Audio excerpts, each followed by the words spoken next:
Anggota TNI Kopda B menjadi satu-satunya tersangka kasus penembakan polisi. Sementara satu anggota Polri yang bersatu sebagai tersangka kasus perjudian sabung ayam. Lalu bagaimana pengusutan kasus ini ke depannya? Kami akan bahas ini bersama pakar hukum pidana dari Universitas Jenderal Sudirman, Hipnu Nugroho. Prof. Hipnu, selamat sore, apa kabar Prof?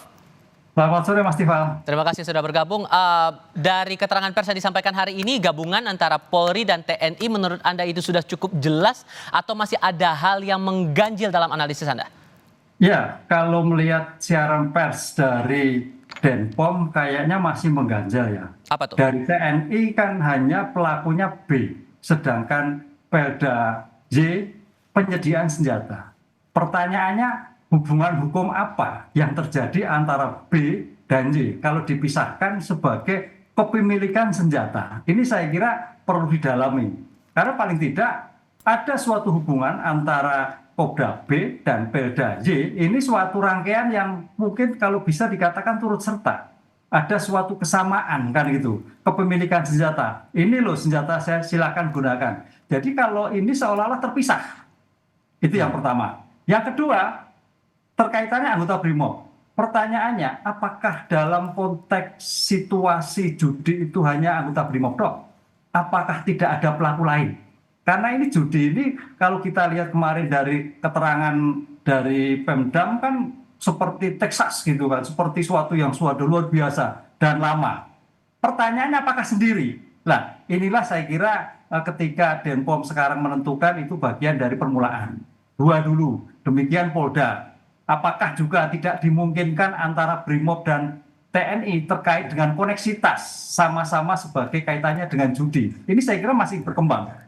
Tapi kita apresiasi bahwa sekarang sudah ada tersangkanya, yaitu tersangka penembak B, tersangka pemilikan senjata, dan tersangka terkaitan dengan judi. Tapi saya kira belum seperti yang kita bayangkan, karena itu suatu sistem ya, dan sudah lama. Dan penembakan juga tidak semudah ini. Ini senjatanya, ini penembaknya. Hubungan hukum apa? Kaitannya apa? Saya kira penyidik POM TNI harus bisa membuka tabir ini sehingga masyarakat bisa menjadikan jelas. Dan Anda menduga bahwa sistem sistemik ini tidak hanya pada satu kasus soal penembakan, tapi juga masalah perjudiannya juga? Iya, pasti. Jadi ini sebetulnya penembakan itu kaitannya perjudian. Teori sebab akibat. Nggak mungkin ada penembakan tanpa suatu sebab.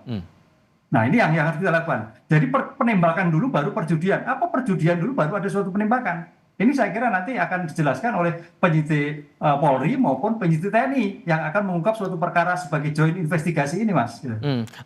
Mana yang lebih dulu menurut Anda bisa diungkap lebih cepat begitu untuk bisa menggali kasus yang lainnya? Apakah masalah penembakannya atau masalah judinya dulu? Kalau lebih cepat penembakan dulu, karena berkaitan nyawa dan senjata jelas. Jadi kalau kita penembakannya kan subjeknya jelas, oknumnya jelas, temposnya jelas, lokusnya jelas. Dengan demikian, kenapa sampai terjadi penembakan? Oh, ternyata ada perjudian. Nah, ini saya kira sebagai suatu bentuk yang harus didalami sehingga perkara ini menjadi jelas dan menjadikan suatu pembelajaran kepada semua orang yang terkait dengan judi-judi yang dihadap dalam suatu yang seperti ini. Belum lagi ada temuan-temuan yang didapatkan Kompolnas waktu itu saat mengusut TKP, ada beberapa bukti yang didapatkan, harusnya dari bukti-bukti itu bisa dielaborasi lagi lebih lanjut oleh penyidik sehingga ini kasusnya nggak perlu lama-lama lagi. Menurut Anda begitu? Iya, betul. Yang kita sayangkan kan kemarin kan TNI baru tanggal 23 kalau nggak salah kan gitu kan. Sedangkan yang lain cukup. Karena kalau kita melihat suatu perkara ini antara lokus dan tempus jenisnya jelas. Subjeknya juga jelas, objeknya jelas. Dengan demikian sekarang kita tinggal seberapa besar pengungkapan ini transparan dan membuka takbir sampai ada penembakan 3 nyawa melayang. Gitu.